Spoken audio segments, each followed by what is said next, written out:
वक्त हमारे साथ हरियाणा बीजेपी के प्रदेश अध्यक्ष ओम प्रकाश धनखड़ जी जुड़ चुके हैं। स्वागत है आपका धनखड़ साहब खबर अभी तक पर।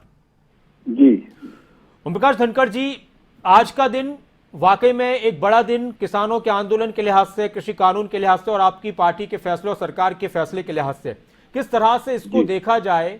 बहुत सी चर्चाएं चल रही हैं, लेकिन आपकी पहली प्रतिक्रिया आपकी सुनी भी हमने, लेकिन किस तरह से आप इसको देखते हैं कि ये क्या कुछ चीजें ध्यान में रखकर यह फैसला लिया गया है? देखिए, बिल्कुल प्रधानमंत्री जी ने साफ शब्दों में कहा है कि भाई हमने जितने भी कदम उठाए, चाहे किसान सम्मान निधि 6,000 रुपए वाला है, चाहे 50% प्राइस के साथ प्रॉफिट के साथ फसलों के दाम हैं, चाहे फसल बीमा है और चाहे किसानों के लिए बाजार खोलने के लिए 3 कानून लाए थे, सारे कदम किसानों के हित में उठाए हैं।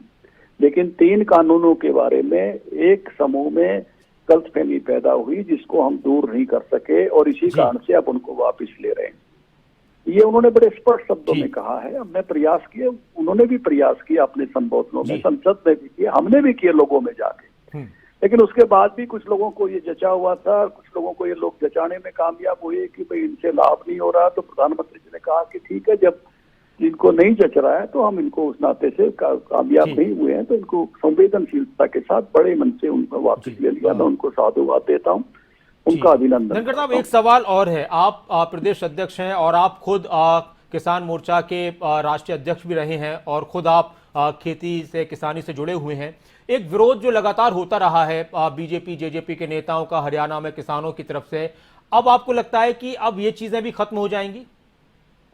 देखिए, ये निर्णय तो किसान संगठनों को करना है और मुझे लगता है कि जब जो मूल मुद्दा था वो जब नहीं रहा है तो आप जो बात कह रहे हैं वो मुझे लगता है कि उनको भी ये बात ध्यान में आएगी।